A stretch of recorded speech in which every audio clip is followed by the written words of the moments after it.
Hello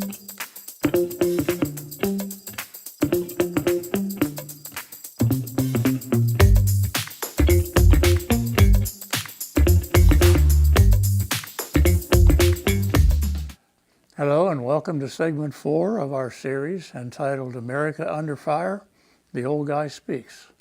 In this segment, we'll be covering reserve currencies. We turn now to the great blessings and advantages that have accrued to America for 80 to 100 years as a result of our dollar being the world's reserve currency used in international trade. Since World War I or World War II, depending on which yardstick you prefer. The world has had a global reserve currency since about the 15th century, based on which Western nation was the leading power in international trade. That nation's currency became the dominant currency used in trade worldwide, and in recent times, nearly the only currency so used. That still holds, at least for now, but the U.S. dollar is weakening in that role. Let's start with some perspective, some background, a rundown of global reserve currencies that have existed. And you'll find that these currencies belong to whatever was the dominant Western seafaring power over the years. From the year 1450 to 1530, the world's reserve currency was the Portuguese real for 80 years. From 1530 to 1640, the Spanish dollar reigned for 110 years. From 1640 to 1720, it was the Dutch guilder for 80 years. From 1720 to 1815, the French franc was the reserve currency for 95 years. From 1815 to 1920, the British pound sterling was the reserve currency for 105 years. Then beginning in either 1920 or 1945, depending on which yardstick you prefer, since that time the U.S. dollar has been the world's reserve currency. Using the World War I yardstick, we've had the world's reserve currency for 104 years, using the World War II yardstick for 79 years. Up through the pound sterling, the reserve currencies averaged 94 years. So the dollar's not into overtime yet, but the era of dollar dominance may be nearing its twilight. Some nations have come to have a beef with the U.S., asserting that the world's reserve currency should be used very sparingly as a means of sanctioning other nations, not weaponizing it. For instance, our sanctions on Russia when it invaded Ukraine. We froze over $300 billion in U.S. dollars held by Russian banks, I think for international trade. And as I speak, we were still threatening to take custody of that $300 billion, even though it belongs to Russia, and to give at least part of it to Ukraine. That's the kind of power that comes with owning the global reserve currency. But we may soon reap the whirlwind. Other nations are now actively developing workarounds that will avoid the need to use the U.S. dollar in international trade.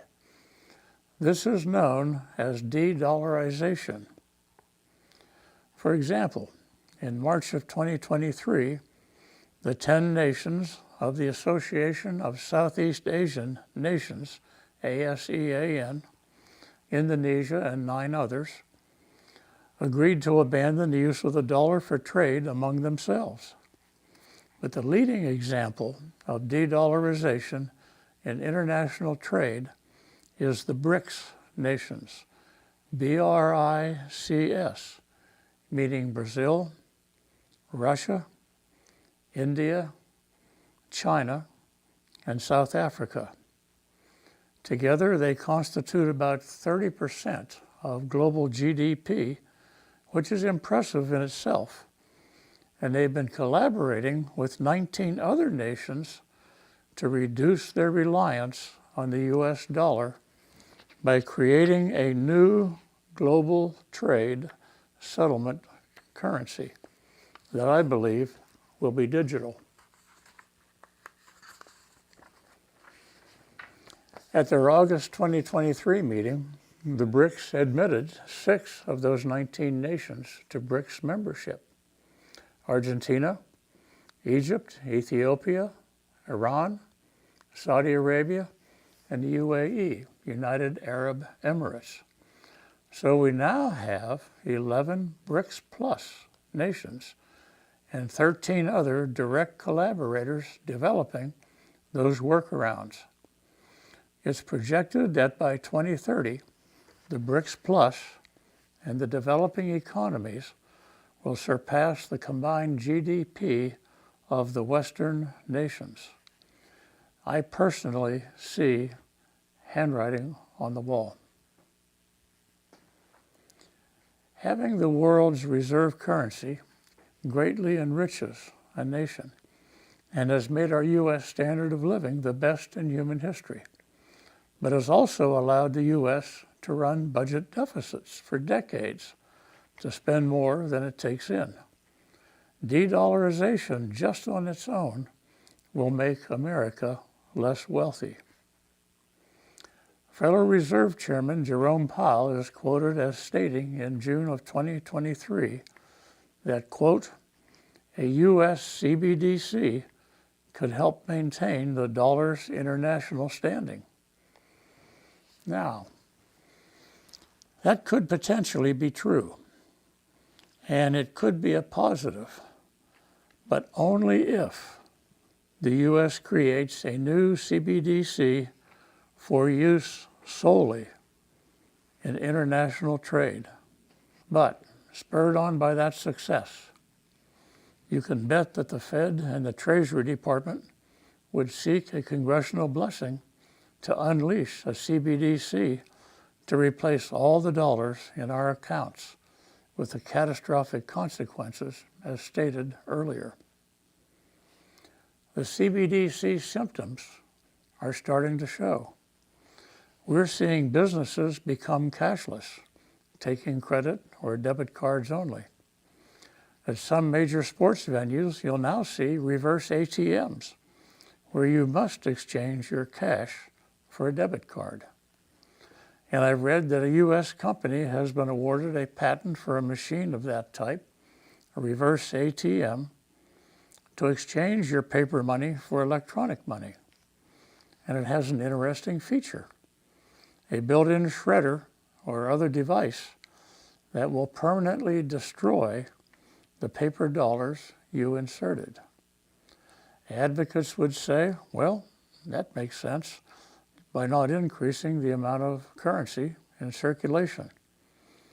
But it sure bothers me personally to trade even paper currency for electronic currency controlled by unknown and corruptible forces somewhere out there in the ether. Let me move on now from reserve currencies to close this overall money-related discussion with a quote from Mr. Lee Bellinger, who publishes a newsletter with financial and other life advice. Quote, unfortunately, the only true solution to ending state-driven capitalism and restoring free markets in the long haul is the total involuntary collapse of the federal government's spending debt bubble. I sure hope he is wrong on that. And that's where we'll leave it for now. We have completed our 3 segments on the U.S. dollar. We're at a major break point. When we come back, we'll be going on to other topics, which you can see listed on our link page. The first 2 of these topics will be climate change and pandemics. They come under the general heading of depopulation. So thank you, and we hope to see you back shortly for the next segment.